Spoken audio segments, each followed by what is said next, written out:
ॐ शुक्लां भरधरं विष्णुं शशिवर्णं चतुर्भुजं प्रसन्नवदनं ध्यायेत् सर्वविघ्नोपशान्तये। ॐ सहना भवतु सहनौ भुनक्तु सह वीर्यं करवावहै तेजस्विनावधीतमस्तु मा विद्विषावहै। ॐ शान्तिः शान्तिः शान्तिः। अगजाननपद्मार्कं गजाननमहर्निशम् अनेकदन्तं भक्तानामेकदन्तमुपास्महे। श्रीमहागणपतये नमः। गुरवे सर्वलोकानां भिषजे भवरोगिणां निधये सर्वविद्यानां श्रीदक्षिणामूर्तये नमः। अस्मद्गुरुचरणारविन्दाभ्यां नमः। वसुदेवसुतं देवं कंसचाणूरमर्दनं देवकी परमानन्दं कृष्णं वन्दे जगद्गुरुं ज्ञानानन्दमयं देवं निर्मलस्फटिकाकृतिम् आधारं सर्वविद्यानां श्रीहयग्रीवमुपास्महे। श्रीहयग्रीवमूर्तये नमः। सरस्वती नमस्तुभ्यं वरदे कामरूपिणि विद्यारम्भं करिष्यामि सिद्धिर्भवतु मे सदा। श्रीमहासरस्वत्यै नमः। उमाकोमलहस्ताब्जसम्भावितललाटकं हिरण्यकुण्डलं वन्दे कुमारं पुष्करस्रजं। வெற்றிவேல் முருகனுக்கு ஹர ஹரோஹரா. लोकवीर्यं महापूज्यं सर्वरक्षाकरं विभुं पार्वती हृदयानन्दं शास्तारं प्रणमाम्यहं। स्वामिये शरणमय्यप्पा। वागर्ताविव सम्पृक्तौ वागर्तप्रतिपत्तये जगतः पितरौ वन्दे पार्वती परमेश्वरौ। श्रीपार्वती परमेश्वराभ्यां नमः। कोमलं पूजयन् वेणुं श्यामलोऽयं कुमारकः वेदवेद्यं परं ब्रह्म तस्मै श्रीगुरवे नमः। अस्मद्गुरुचरणारविन्दाभ्यां नमः। श्रीकृष्ण गोविन्द हरे मुरारे श्रीनाथ नारायण वासुदेव। श्रीकृष्ण गोविन्द हरे मुरारे श्रीनाथ नारायण वासुदेव। श्रीकृष्ण गोविन्द हरे मुरारे श्रीनाथ नारायण वासुदेव। पीताम्बरं करविराजितचक्रशङ्खकौमोदकी सरसिजं करुणासमुद्रं राधासहायम् अतिसुन्दरमन्दहासं वातालयेशम् अनिशं हृदि भावयामि। कृष्णो रक्षतु मां चराचरगुरुः कृष्णं नमस्ये सदा। कृष्णेनैव सुरक्षितोऽहमसकृत् कृष्णाय दत्तं मनः। कृष्णादेव समुद्भवो मम विभो कृष्णस्य दासोऽस्म्यहं। कृष्णे भक्तिरचञ्चलास्तु भगवन् हे कृष्ण तुभ्यं नमः। श्रीगुरुवायूरप्पा शरणं नम्राणां सन्निधत्ते सततमपि पुरस्तैरणभ्यर्थितानपि आर्तान् कामानजस्रं विदरति परमानन्दसान्द्रां गतिं च। इत्थं निःशेषलभ्यो निरवधिकफलः पारिजातो हरे त्वं क्षुद्रं तं शक्रवाटी ध्रुममभिलषति व्यक्तमर्त्यव्रजोऽयं। श्रीगुरुवायूरप्पा शरणं श्रीभट्टपादम् अनिशं हृदि भावयामि। वंशीविभूषितकरात् नवनीरधाभात् पीताम्बरात् अरुणबिम्बफलादरोष्टात् पूर्णेन्दुसुन्दरमुखात् अरविन्दनेत्रात् कृष्णात् परं किमपि तत्त्वमहं न जाने। കൈരണ്ടും കൂപ്പി ഞാൻ വീണ്ടുമീറക്കുന്നു നീരജലോചന നിന്നോടായി. ഏതീനു മഞ്ഞനെ കുമ്പിടേണ്ടാത്തോരോ രീതിയിൽ നീ എന്നെ പാലിക്കെന്നായി. കൃഷ്ണ ഹരേ ജയ കൃഷ്ണ ഹരേ ജയ കൃഷ്ണ ഹരേ ജയ കൃഷ്ണ ഹരേ. Welcome everyone. All right, so we'll starting with 97 today, right? So 97 has got two parts. So one of the first half of it is Uttama Bhakti Prarthana, So prayer for supreme devotion. So we spoke all these times about how to get close to enlightenment, how to get close to liberation, the various margams, and Bhattacharya has been kind of hampering on it, saying the bhakti margam is the easiest, it is the sweetest, it is the best, and all that. So this is little bit prayers to become that to get that supreme devotion. And then he's going to complement that in the second half with the Markandeya Charitram about sage Markandeya and how he was one of the greatest of devotees and the experience that Markandeya had, which is the second half of this Dashakam. So the first half, I'm going to a little bit rush through the meanings because the second one is very intense. So I want to spend more time on that. Okay, so let's see. Mridulaji, you can be student first half, and Maitli, you can be student. Stanza 1. त्रैगुण्याद् भिन्न रूपं भवति हि भुवने हीनमद्योत्तमं यत् ज्ञानं श्रद्धा च कर्ता वसतिरपि सुखं कर्म चाहारभेदाः त्वत्क्षेत्रत्वन्निषेवादितु यदिह पुनस्त्वत्परं तत्तु सर्वं प्राहुर्नैर्गुण्यनिष्ठं तदनु भजनतो मंशु सिद्धो भवेयम्. So it starts off, like little bit again, little talks about bhakti yoga, but the gist of it is saying that everything in this world that is there has nothing is pure the sattva guna, tama guna, rajo guna. Rajo is more desire, passion, tamas is more, anger, ignorance, that, and sattva guna is purity. So he says there's nothing in this world which is pure sattva guna except Brahman, which is Guru Ayappan is a reference in this case. He says everything else is a combination of one of those things, right? And he says everything includes the knowledge that is there, the people who are there, the food we eat, the actions we perform, everything is some combination of this. Even if we pick food that we eat, right, we know there is sattvic food. Then there are food which generate more passion and desire in people. Then there are other kinds of food which generates more anger, and ignorance in people, right? The red meat and everything. So even the food, there are all these different varieties, and nothing to say one is good or bad or what you should eat. This just says that depending on what you eat, or depending on who you interact with, or depending on anything in this world you interact with, has got some combination of this rajas and tamas inside of it.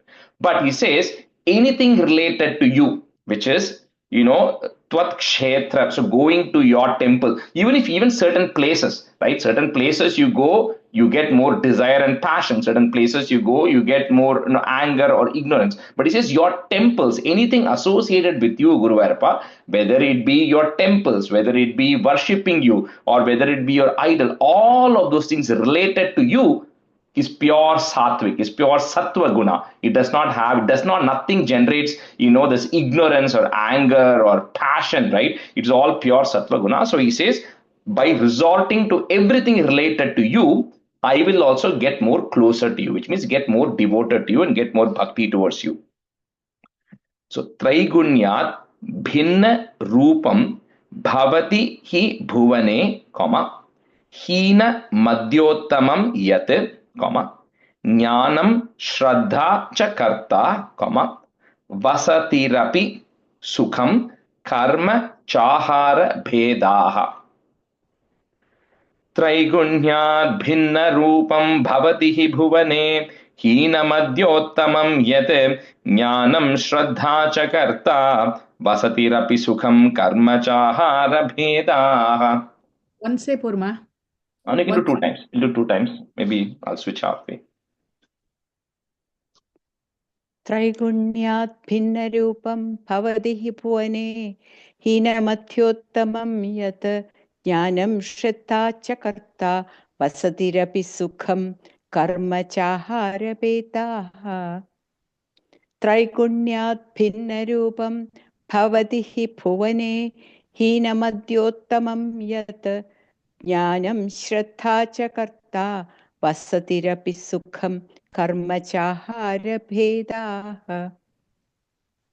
त्रैगुण्याद् भिन्नरूपं भवति हि भुवने हीनमद्योत्तमं यत् ज्ञानं श्रद्धा च कर्ता वसतिरपि सुखं कर्म चाहारभेदाः. त्रैगुण्याद् भिन्नरूपं भवति हि भुवने हीनमद्योतमं यत् ज्ञानं श्रद्धा च कर्ता वसतिरपि सुखं कर्म चाहारभेदाः त्वत् क्षेत्र त्वन् निषेवादि तु यदिह पुनस्त्वत् परं तत्तु सर्वं प्राहुर्नैर्गुण्यनिष्ठं तदनुभजनतो मंक्षु सिद्धो भवेयम् त्वत्क्षेत्रत्वन्निषेवादितु यदिह पुनस्त्वत्परं तत्तु सर्वं प्राहुर्नैर्गुण्यनिष्ठं तदनुभजनतो मंक्षु सिद्धो भवेयम्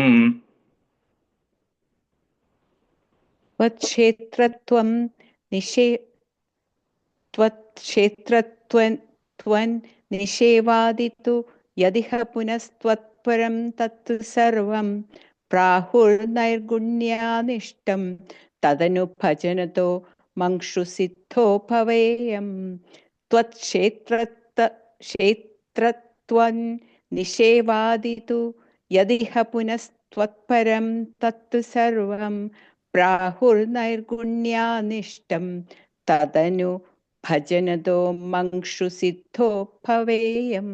Milaji, that fourth line, Nairgunya, I'm hearing, it's Nairgunya Nishtam.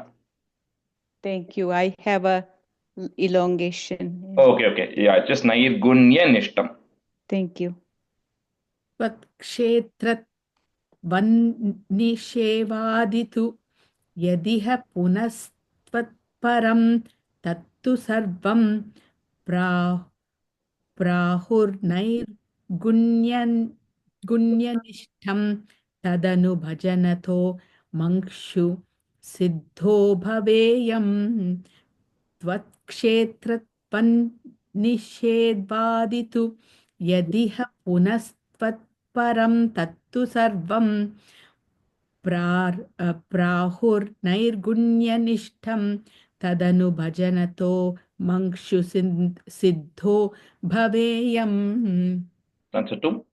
त्वय्येवन्यस्तचित्तः सुखमयि विचरन् सर्वचेष्टास्त्वदर्थं त्वद्भक्तैः सेव्यमानानपि चरितचरान् आश्रयन् पुण्यदेशान् दस्यो विप्रे मृगादिष्वपि च सममतिः मुच्यमानावमानस्पर्धा सूयादिदोषः सततम् अखिलभूतेषु सम्पूजये त्वाम्.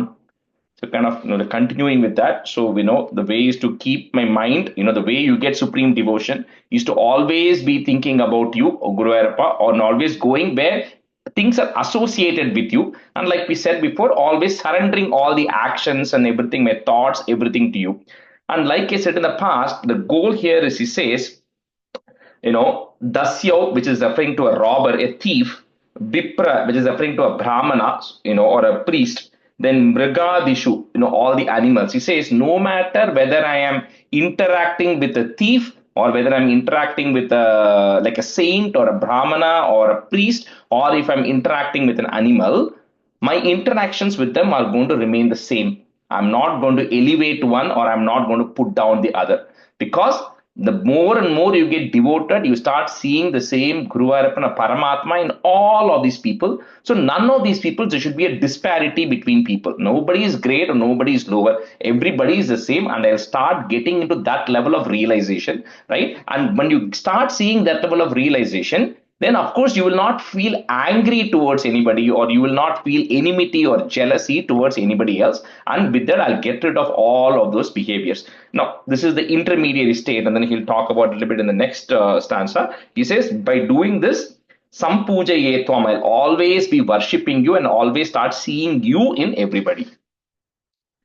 Tvayeva Nyasta Chittaha, put a is chittas, Sukhamayi Vicharan, Sarva Cheshtas Tvadartam, Tvad Bhaktaihi, put a is Bhaktais, Sevyamananapi Charita Charan, so that in that is there, put a na that is there, we break it, Charita Charan, Ashrayan Punyadeshan.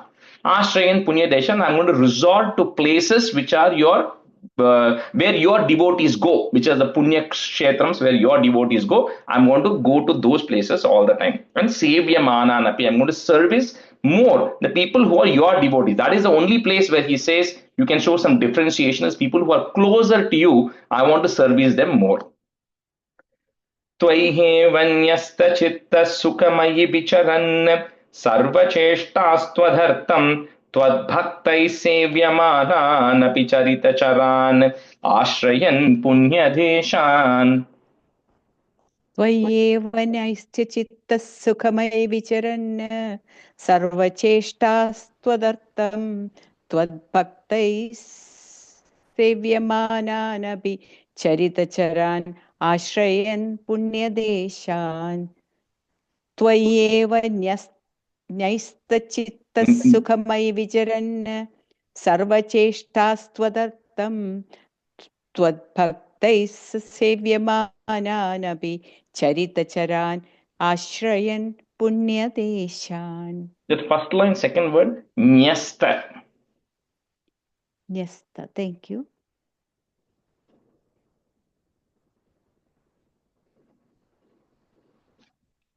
Oh, Maitika, you're mute. Sorry. त्वय्येव न्यस्तचित्तः सुखमयि विचरन् सर्वचेष्टास्त्वदर्थं त्वद्भक्तैः सेव्यमानानपि चरितचरान् आश्रयन् पुण्यदेशान्. First line after vicharan, there is a comma, okay. Sukhamayi vicharan and then comma. Vicharan, comma, okay. I had it.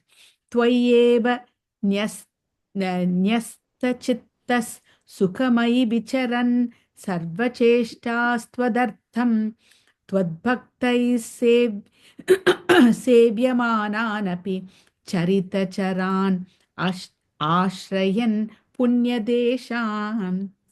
Dasyau vipre mrigadishwapi cha samamatihi. So put a visarga and comma there, samamatihi. Next on the muchyamana, there is a ir that will go away. Muchyamanavamana, one word, put a plus. Spardha suyadi doshaha, comma. So samamatihi, third line, comma. Then muchyamanavamana plus spardha suyadi doshaha, comma. Satatam akila bhuteshu sampujaye tvam. Dasyau vipre mrigadishwapi cha samamatihi muchyamanaavamana spardha suyadi doshaha satatam akila bhuteshu sampujaye tvam. Dasyau vipre mrigadishwapi cha samamatihi muchyamanaavamana spardha suyadi doshaha satatam akila bhuteshu sampujaye tvam. Tasyau vipre mrigadishwapi cha samamatihi muchyamanaavamana spardha suyadi doshaha satatam akila bhuteshu sampujaye tvam. Dasyau vipre mrigadishwapi cha samamritihi muchyamanaavamana spardha suyadi doshaha satatamakila bhuteshu sampujaye tvam. Dasyau vipre mrigadishwapi cha samamatihi muchyamanaavamana spardha suyadi doshaha satatamakila bhuteshu sampujaye tvam.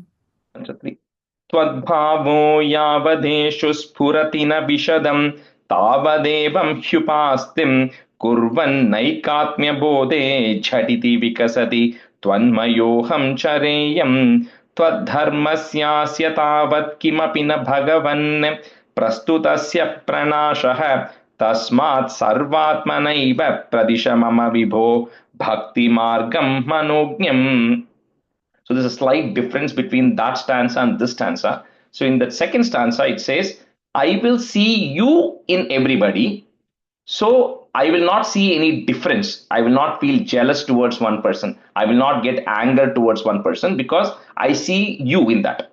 Now, when that matures, right, through constant devotion and constant meditation, when that matures, then you will feel oneness with everybody, which is the highest level. Like when you think of, Ramakrishna Paramahamsa or, all the great sages who are there, who are liberated, who attain sannyasam eventually, they have reached that stage where they feel oneness with everything, right? Like we talk about that Mahat, which is that one supreme consciousness and everything. That is a final state. But here Bhattacharya is being little practical. He says, even if I do not attain that state immediately, which is going to take time, and this is a prayer to say, please bless me so that I continue to do this prayer and devotion towards you and continue to see you in everybody else, which is the most important thing, right? And because that is going to take time, right? And once the knowledge comes, then you will get it. But till that point, still bless me so that I continue to be always Bhakti Margam Manognyam. I'm always in that Bhakti Margam and not deviate from that. So, Tvad Bhavo यावदेषु स्फुरति न विशदं comma तावदेवं ह्युपास्तिं ह्युपास्तिं comma कुर्वन्नैकात्म्य बोधे झटिति विकसति comma त्वन्मयोऽहं चरेयम्. त्वद्भावो यावदेषु स्फुरति न विशदं तावदेवं ह्युपास्तिं कुर्वन्नैकात्म्यबोधे झटिति विकसति त्वन्मयोऽहं चरेयम्. त्वद्भावो यावदेषु स्फुरति न विशदं तावदेवं ह्युपास्तिं कुर्वन्नैकात्म्यबोधे झटिति विकसति त्वन्मयोऽहं चरेयम्. त्वद्भावो यावदेषु स्फुरति न विशदं तावदेवं ह्युपास्तिं कुर्वन्नैकात्म्यबोधे झटिति विकसति त्वन्मयोऽहं चरेयम्. त्वद्भावो यावदेषु स्फुरति न विशदं तावदेवं ह्युपास्तिं कुर्वन्नैकात्म्यबोधे झटिति विकसति त्वन्मयोऽहं चरेयम्. त्वद्भावो यावदेषु स्फुरति न विशदं तावदेवं ह्युपास्तिं कुर्वन्नैकात्म्यबोधे झटिति विकसति त्वन्मयोऽहं चरेयम्. त्वद्धर्मस्यास्य तावत् किमपि न भगवन् कॉमा प्रस्तुतस्य प्रणाशः विसर्ग comma. Next line, the is will go away. Tasmat sarvatmanaiva pradisha mama vibho, comma, bhakti margam manognyam. Twadharmasyasya tavat kimapi na bhagavan prastutasya pranashah tasmat sarvatmanaiva pradisha mama vibho bhakti margam manognyam. त्वद्धर्मस्यास्य तावत् किमपि न भगवन् प्रस्तुतस्य प्रणाशः तस्मात् सर्वात्मनैव प्रदिश मम विभो भक्तिमार्गं मनोज्ञम्.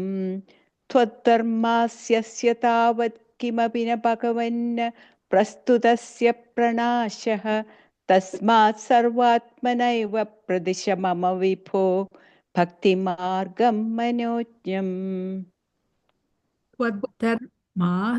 त्वद्धर्मस्यास्य तावत् किमपि न भगवन् प्रस्तुतस्य प्रणाशः तस्मात् सर्वात्मनैव प्रदिश मम विभो भक्तिमार्गं मनोज्ञम्.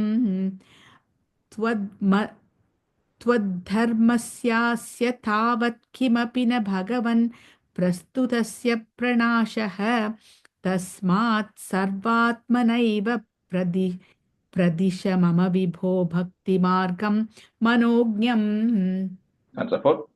तं चैनं भक्तियोगं द्रढयितुमयि मे साध्यम् आरोग्यमायुः दिष्ट्या तत्रापि सेव्यं तव चरणमहो भेषजायेव दुग्धं मार्कण्डेयो हि पूर्वं गणकनिगदितद्वादशाब्दायुरुच्चैः सेवित्वा वत्सरं त्वां तव भटनिवहैर्द्रावयामास मृत्युम्. So he's transitioning little bit from this Bhakti Margam to the Markandeya story by saying that if we all have to get that supreme devotion towards you, Guru Arapa, then you have to give me good health, right? Because if I'm always sick and I'm always suffering, then what happens is I will not get a chance to pray to you. I will not get a chance to, go to your temples and be devoted to you. So, but what is the way I don't fall sick?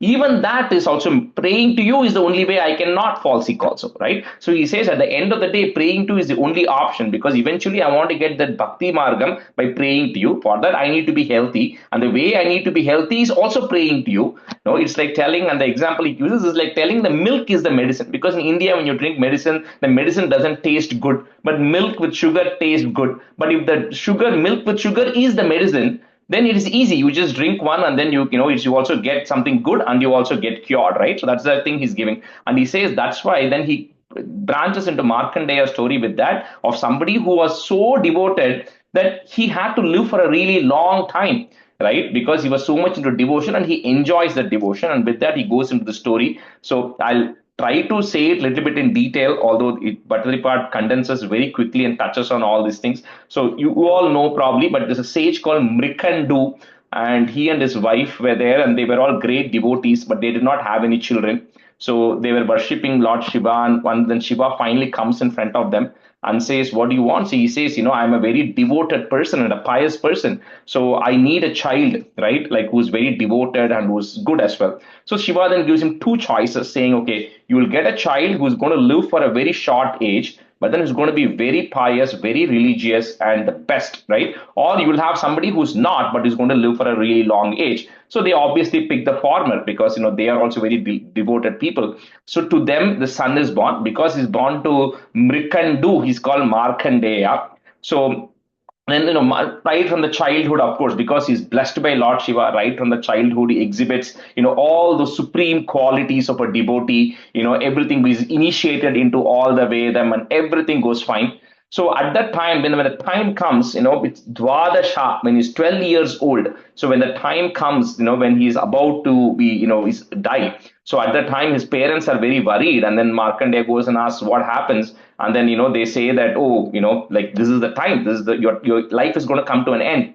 So he says, no, don't worry. So be it. I'm still going to continue doing my devotion and prayers. So he goes and continues to pray to Lord Shiva. So at that time, when his time comes, the Yamadutas are coming and his soul is being pulled out, but they are not able to, because he's already such a Tejasvi at that age that without him willing, they are not able to get the soul to come out, right? So at that time, Yama himself has to come to kind of take him away. But when he tries to pull him, at the time because Markandeya is hugging Shivalinga, so that Shivalinga comes off, and from there Lord Shiva comes. Anyways, you all know that story. That is what is condensed in these two lines, saying that with that Lord Shiva comes and then tells that you don't have to worry about your falling sick. You don't have to worry about getting old or gray haired or any of that stuff, right? You will always remain young because your intention is to be always worshipping the Lord. So because of that, you will continue to do that. So you can do it for a really long time. That is condensed in the last two lines here, essentially.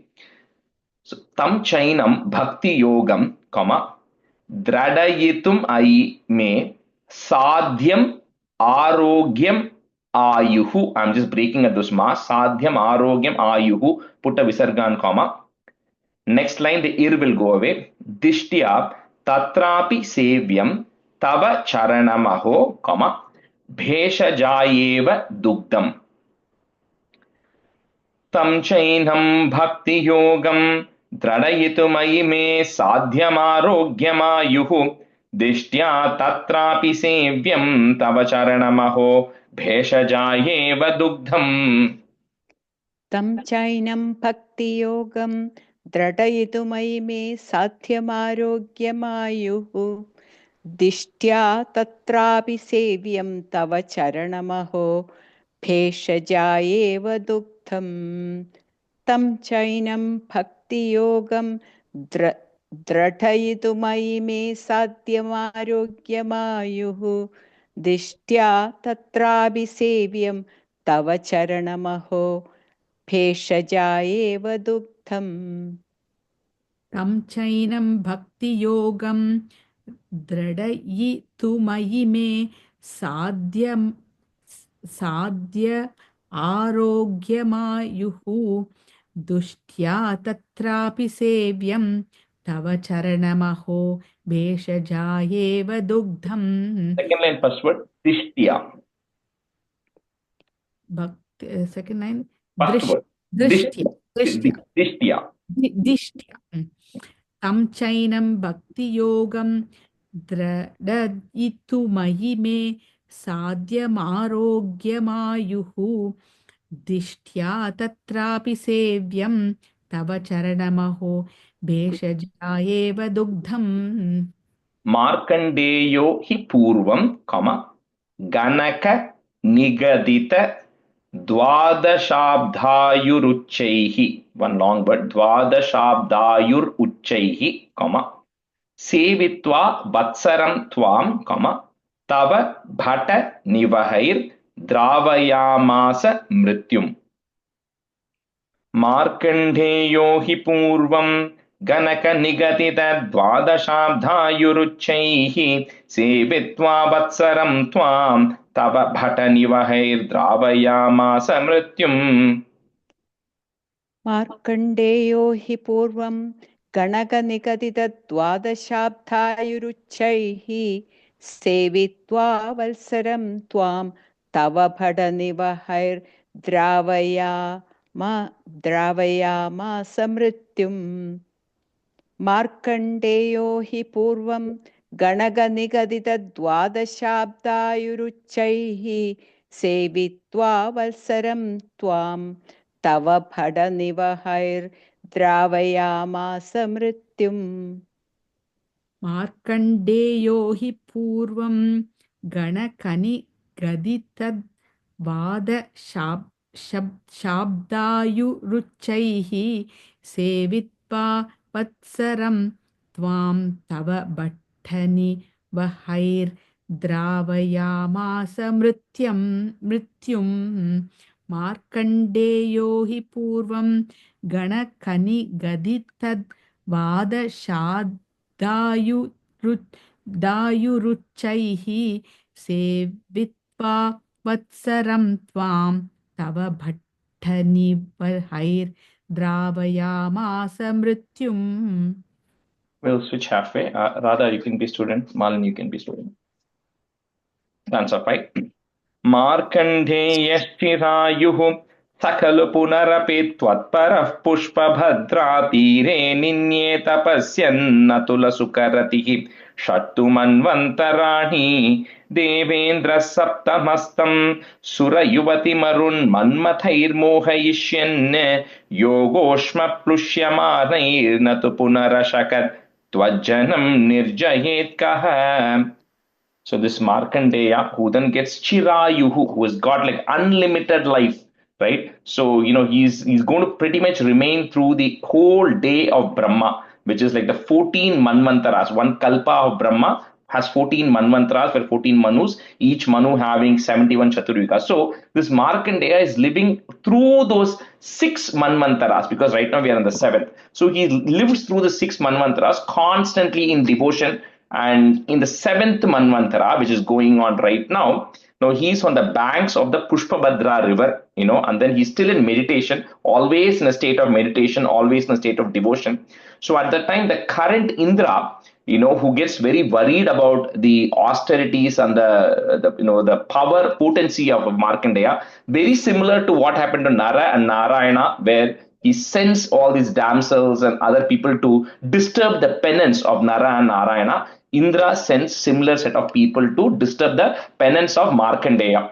But again, very similar to Nara, the yogic power of Markandeya is so much that they try various things to disturb him and seduce him and distort him, but absolutely nothing happens. He's just so strong yogically that they actually end up getting burnt. They are all not able to impact anything. So that was the kind of Bhadrapad says Tvajjanam nirjayat kaha. For somebody who's so devoted to you, how can any of these other material things come and distract them? Right? That's not going to happen because he was so much in deep meditation. Markandeyash chirayuhu sa khalu punarapi twatparaha, put a F, twatparah pushpabhadra, and then put a plus. Tire ninye tapasyannatula sukha ratihi, and then a comma. So first line comma after the first word chirayuhu, and then the whole thing is together. Then sukha ratihi, comma, shat tu manvantarani. Markandeyaschirayuhu sakhalu punarapi twatparah pushpabhadra tire ninye tapasyannatula sukaratihi shattu manvantarani. Radha, mute little.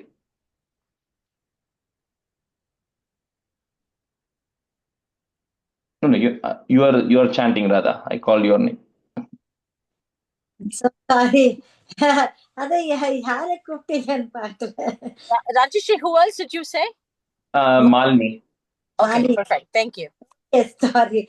Markandeyaschirayuhu sakalu punarapi tatpara pushpabhadra tire ninye tapasyannatula sukaratihi shattu manvantarani. Markandeyaschirayuhu sakalu punarapi tatpara pushpabhadra tire ninye tapasyannatula sukaratihi shattu manvantarani. मार्कण्डेयस्यरायुः सकलपुनरपि त्वत्परः पुष्पपत्रा तीरे निन्ये तपस्यन्नुतलसुकरतिः शत्रुमन्वन्तराणि அது போயிடுது त्वत्परः पुष्पभद्रा तीरे निन्ये तपस्यन्नतुलसुकरतिः तीरे निन्ये तपस्यन्नुतल सुकरतिः शद्दुमन्वन्तराणि मार्कण्डेयस्यरायुः सकलु पुनरपि त्वत्परः पुष्पपत्रा तीरे निन्ये तपस्यन्नुतल सुकरतिः शद्दुमन्वन्तराणि. Devendraha, put is Devendras Saptamastam, comma, Sura Yuvati Marun Manmathair Mohayishyanne, comma, Yogoshma Plushyamanair Na Tu Punarashakat. So there's a double it there. First put one it and comma, Punarashakat, comma, Twaj Janam Nirjayet Kaha. எங்க comma சொல்லுங்க. And the first line after Sapta Mastam, and then end of the line, and then the last line after Natu Punara Shakat. And the double it you will have it. அங்கதான். After first second கிடையாதா? There is no second comma. தேவேந்திரக்கு அப்புறம் புனரசகத் தான். Devendra Sapta Mastam, comma. Okay, அதுக்கு அப்புறம் புனரசக். End of the line there is a comma. Mohayishyan கிட்ட comma இருக்குங்களாங்க sir? Mohayishyan, end of that line there is a comma. And then Punarashakat in the fourth line. Okay. அப்புறமா அந்த யோகோஷ்ம புஷ்யமானேர்னது அது இல்ல. ஆமா, that is one word. Yogoshma Plushyamanair Natu Punarashakat. त्वज्जनं निश्चयेत्. Devendra Saptamastam Sura Yuvati Marun Manmathair Mohayishyan Yogoshma Plushyamanair Natu Punarashakat Tvajjanam Nirjayet Kaha. देवेन्द्रः सप्तमस्तं सुरयुवतिमरुन्मन्मथैर्मोहयिष्यन् योगोष्मप्लुष्यमाण्ये माण्येर्न तु पुनः शक्र तज्जनं निर्जयेत् कः Punarashakat. शकत् No, punarashakat. The last that word. पुनरशकत् Yeah. त्वज्जनं निर्जयेत् कः देवेन्द्रः सप्तमस्त्वं सुरयुवतिमरुन्मन्मथैर्मोहयिष्यन् योगोष्मप्लुष्पमाणेर्न तु Punarashakat.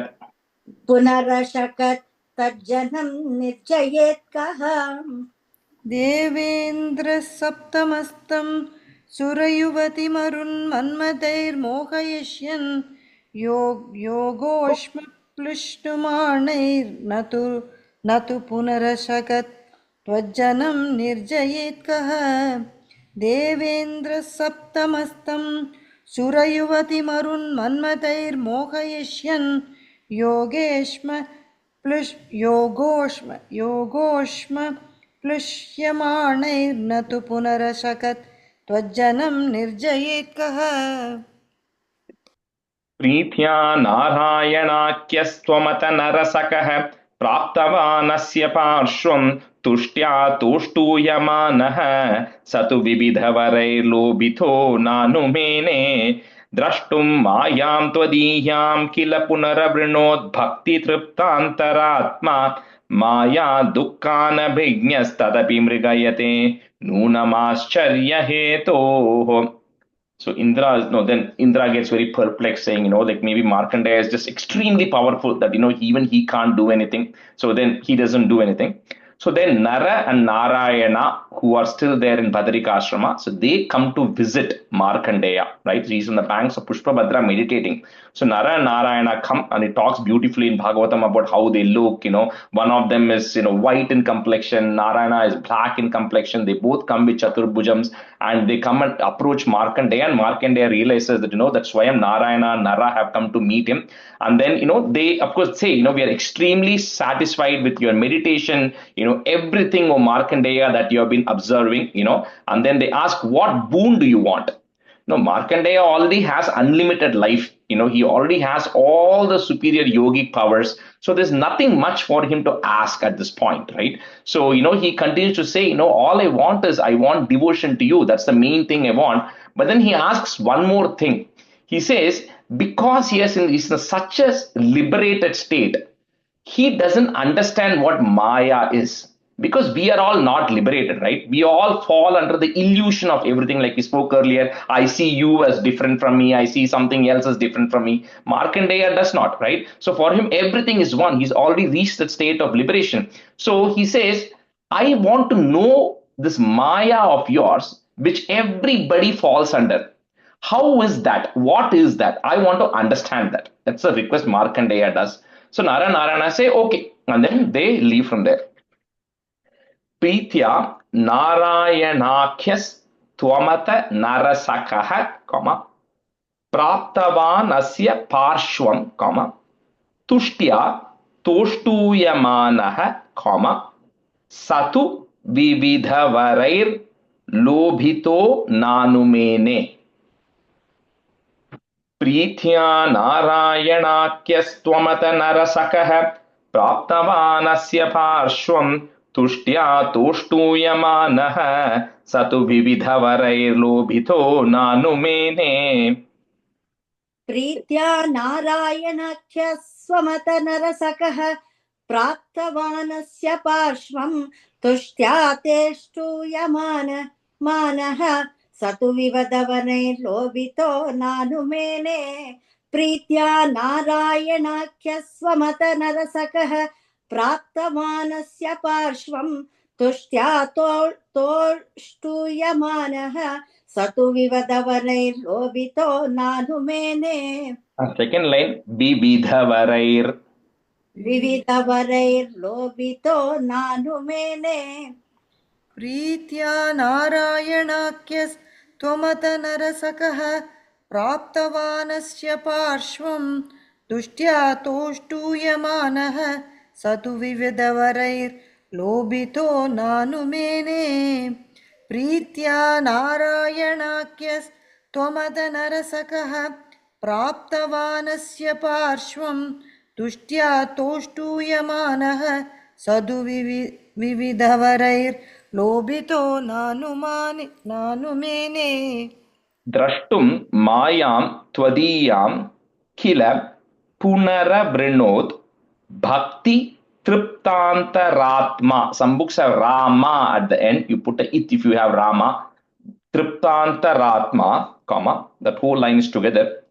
Maya dukkhana bhignyas tadapi mrigayate, comma, nunam ascharya hetoho. द्रष्टुं मायां त्वदीयां किल पुनरवृणोद् भक्ति तृप्तान्तरात्मा माया दुःखानभिज्ञस्तदपि मृगयते नूनमाश्चर्यहेतोः. द्रष्टुं मायां त्वदीयं किल पुनरवृणोद्य भक्तितृप्तान्तरात्मा माया दुःखानभिघ्नस्तदपि मृगयते नूनमाश्चर्यहेतोः. द्रष्टुं मायां त्वदीयं किल அங்க காமா இருக்காங்க காமா இல்ல பட் त्वदीयां द्रष्टुं मायां त्वदीयां किल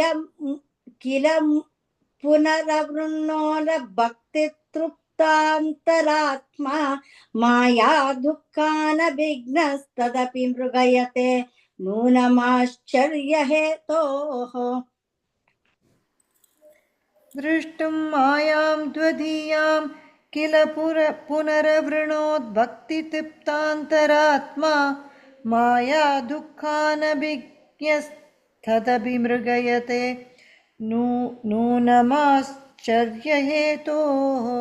द्रष्टुं फर्स्ट वर्ड द्रष्टुं मायां त्वदीयां किल पुनरवृणोद्भक्तितृप्तान्तरात्मा माया दुःखानभिज्ञस्तदपि मृगयते. கரெக்டா சொன்னா मृगयते नूनमाश्चर्यहेतोः. Okay, so the 7th and 8th, I'm going to tell the meaning. I'm going to tell a very detailed meaning from Bhagavatam on this. So if you all want to just imagine it, it'll be even more powerful for you of what Markandeya is going to go through. You know, like if you want to visualize as I'm trying to tell this, right? So Markandeya says, you know what, Narayana, all I want is I want to see your Maya, right? I want to see how illusion, you know, overpowers everybody. So Narayana say, okay, and then they leave. So Markandeya then continues his meditation on the banks of Pushpavadra, and time goes, right? Because for him, time is a long period, right? He's lived through so many manvantaras, so his time passes. One day, when Markandeya is out there worshipping, suddenly, you know, it starts, a heavy wind starts blowing, you know, and the wind then comes, the wind becomes more and more in intensity, then black clouds start forming, and then it starts pouring, right? And suddenly there is like heavy rain which is actually coming up, and the rain goes non-stop for days and months. It's non-stop raining. It starts raining, things start getting flooded, and all the things that Markandeya sees, his ashramam is flooded. The trees that are there around is all completely gone, and everything is gone. And then he sees even the beings who are there in the universe are all completely gone because it's flooded everywhere, right? And it comes to a point where there is no difference between where the sea is and where the land was. It all just becomes one huge pile of water, and there's no signs of this rain stopping, right? And Markandeya is releasing, like, what is happening? Like, you know, everybody from the universe has disappeared. So he goes around, and then he's swimming through the water. He goes from place to place. He can't recognize anything anymore because everything is completely wiped out. All he sees is just water everywhere, right? And then what he does is he continues to, you know, he's become blind to some extent, because when there's water everywhere and you're in the middle of the ocean, you lose your sense of direction. So he doesn't know where he's going, but he's continuing to swim, and it goes on. And he does this for tens of thousands of years. He's just there, right? Moving around, trying to find out what is happening. And he doesn't see anything. He just sees water everywhere. And at one point, he feels like finally death has caught up on him, right? He's about to die. That is how he's feeling, because he's thousands of years, he's just wandering around, alone, looking around, and he doesn't see anything. So when he's finally doing, and he feels he's about to die, then finally at a distance, he sees a small island, small, like, land mass. In that land mass, he actually sees one tree. And then he starts approaching that land mass, thinking, okay, finally I'm seeing land, right, amongst all this water. He approaches that land mass. As he approaches the land mass, he sees that there's one tree in that land mass, a banyan tree. And then he gets more closer to the banyan tree. And then he sees in the far corner, the top corner of the banyan tree, there is one leaf. And in that one leaf, he is able to zoom in, and then he sees a small being which is actually there. So he then swims closer to it. And as he swims closer to it, he then sees this very beautiful dark blue complexion, small baby, which is actually sitting on that banyan tree leaf. And the baby is slowly picking up its feet, and then it's putting it into its mouth. So this is the one which you all have heard of, which is Bala Mukundashtakam, which says Kararavindena Padaravindam Mukaravinde Viniveshayantam Vatasya Patrasya Puteshayanam Balam Mukundam Manasa Smarami. So we're seeing this beautiful blue colored baby, which is there, a small baby lying on that banyan leaf and trying to put its feet into its mouth and looking at him. So the moment, Markandeya sees this after so many years of seeing nothing but just water, immediately he just, wants to rush towards there. So he rushes towards that baby. And when he goes near that baby, when the baby inhales, when it's taking its breath, Markandeya is getting sucked into the breath of the baby. So he's essentially getting into the breath of this baby. And when he goes inside, he's seeing the entire universe, very similar to what Yashoda saw. So he's seeing all the planets, all the sky, and all the mountains and oceans and trees and all the beings which are there. So it pretty much feels like the entire 14 worlds he's actually seeing inside the breath of the baby, inside the nose of the baby. And then he's actually zooming in, very similar to what happened to Yashoda. He's zooming in, he's seeing the Pushpabhadra river. He's seeing an ashramam there. In that ashramam, he's seeing a Markandeya sitting there and actually meditating. And when he's thinking through all of this, suddenly the baby exhales. And when the baby exhales, and Markandeya is thrown back. He's thrown back, and then he's back into the ocean. Right, and all of this is there, and that is suddenly all disappeared. And then suddenly he looks, and he no longer sees the baby. All of this island has disappeared, and in a fraction of a second, he's also disappearing, and he's back in his hermitage, right, where he was originally. Right, so that's when, in the next stanza, then when Markandeya is in a state of trance, because imagine going through such a experience, right? So he's sitting there wondering what has happened. So at that time, Shiva and Parvati come and meet him and say that, Markandeya, and he's still in a state of trance. So Shiva and Parvati are standing in front of him, but Markandeya is not opening his eyes. So at that time, Shiva has to go inside of his mind and then wake him up and tell him to come out, as if you're coming out of your dream. And then Markandeya comes out, and then Shiva says, you wanted to see the Lord's Maya in action, right? So you went through all of these things, but none of those things actually happened. You just experienced it, all of this, as if it was real.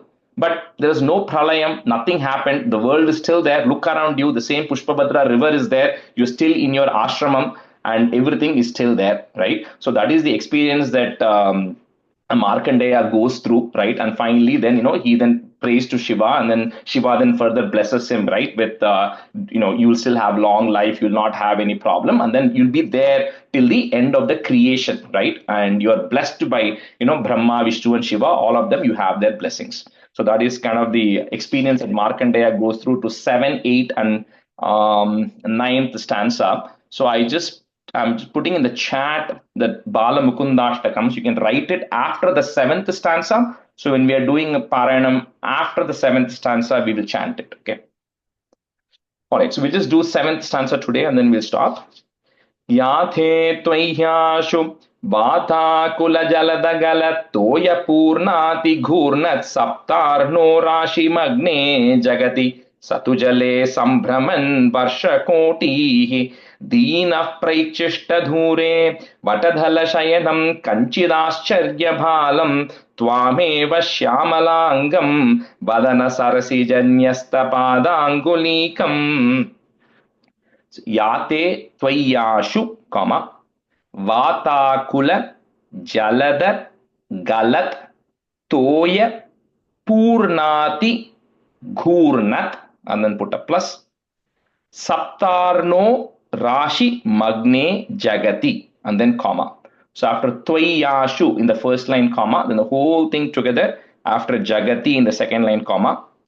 Sa tu jale sambhraman varsha kotihi.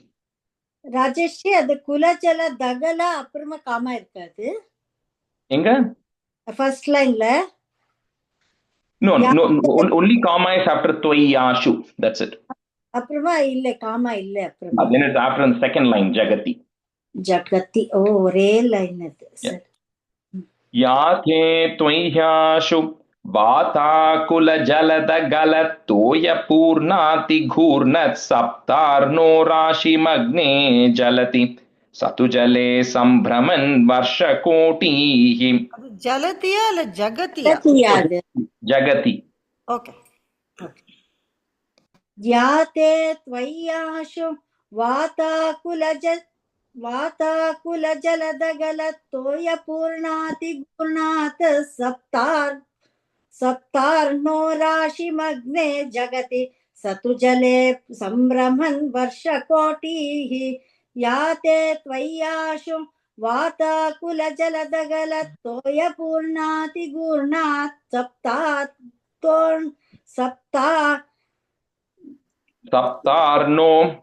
सप्तार्नो राशिमग्ने जगति सतु जले सम्भ्रमन् वर्षकोटिः याते त्वय्याशु वाताकुलजलदकलत्तोय पूर्णाति कूर्णत् सप्तार्नो राशिमग्ने जगति सदुजले सभ्रमन् वर्षकोटिः सम्भ्रमन् सम्भ्रमन् सवर्षकोटिः correct yeah कोटिः याते त्वय्याशु वाताकुलजलदकलत्तोय पूर्णाति कूर्णत् सप्तार्नो राशिमग्ने जगति सदुजले सम्भ्रमन् वर्षकोटिः दीनः put f दीनः प्रैच्छिष्ट धूरे comma what दल शयनम कंचित आश्चर्य, you can break it the Kanchit आश्चर्य बालम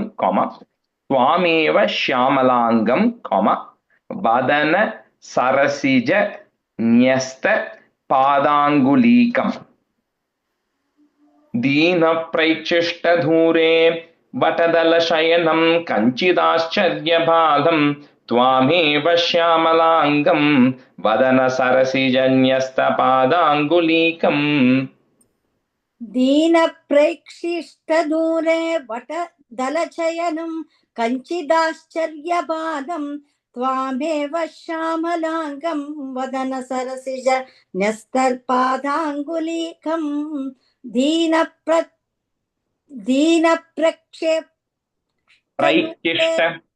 प्रक्षिष्ट दूरे what दलशयनं कंचिदाश्चर्यबालं त्वामेव श्यामलांगं Vadan सरसिज न्यस्तपादांगुलीकम्. Fourth line after श्यामलांगम comma त्वामेव श्यामलांगं वदन सरसिज न्यस्तपादांगुलीकम्. दीनः प्रक्षिष्टदूरे वडतलशयनं कञ्चिताश्चर्यपालं त्वामेव श्यामलांगं वदन सरसिज न्यस्तपादांगुलीकम्. दीनः प्रक्षिष्टदूरे वडतलशयनं कञ्चिदाश्चर्यबालं त्वामेव श्यामलांगं वदन सरसिज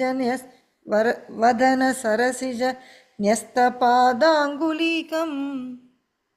Krishnaaya Parabrahmane Namaha. End it here today. सान्द्रानन्दावबोधात्मकमनुपमितं कालदेशावधिभ्यां निर्मुक्तं नित्यमुक्तं निगमशतसहस्रेण निर्भात्यभागम् अस्पष्टं दृष्टमात्रे पुनरुरुपुरुषार्थात्मकं ब्रह्मतत्त्वं तत्तावद्भाति साक्षात् गुरुपवनपुरे अन्त जनानां कायेन वाचा मनसेन्द्रियैर्वा बुद्ध्यात्मना वा प्रकृते स्वभावात् करोमि यद्यत् सकलं परस्मै नारायणायेति समर्पयामि. நீங்க அந்த Rajesh, இது I have ஸ்லோகம் two போடுறீங்களா? questions. Yep. You Rajesh, gonna put the slogam? Thank you, Rajesh. I put it in there. Yeah. போட்டேலா already? Go ahead, Murlaji. can you please repeat the heading for 97, the title? One of them is Markandeya Charitam. Other was some Bhakti. Uttama Bhakti Prarthana, I got that. Uttama Bhakti Prarthana. That is the first one. Then Markandeyopakhyanam. Markandeya Upakhyanam. So Markandeyopakhyanam. And also, I was expecting a table for the Panjavimshati Guru table. You had promised you would send Yes, us. I will send it. I'll send that. Thanks for reminding. Yeah. Thank you. Okay. All right. Thank So you, this Rajesh. this Saturday class we'll finish the remaining three stanzas, and then we'll finish 98. And then that way we'll be set for 9900. Okay. Okay. Thank Bhakti ade Uttama Bhakti Prarthana. Prarthana. Okay. So now tomorrow we'll finish, Saturday we'll finish 97 and 98. Then for 99, is it going to be the next Thursday or? No. we are 99 and 100 we'll do it in person. At home. Okay. Yeah. So, okay. 99 and 100 we'll do. So next Thursday there's no class. 99 and 100 we'll do it on Saturday. Okay. You will be Thank able to complete 98, Rajeshji, on Saturday because we may have to rush because that has got 11 stanzas. So இதுல வேற 3 இருக்குல்ல. 14 irukku, but we'll squeeze it, Otherwise it's okay. 1 or 2 stanzas we can do it on Sunday. That's okay. Okay. Saturday. Yes, sir. When we meet on Saturday, yeah, correct. Yeah. Thank you. Thanks, Rajesh. All right. Thank bye, you everyone. so much, Rajesh. Okay. Thank Bye, you. everyone. Thank you. Madam. Bye. Thank you, sir. Bye.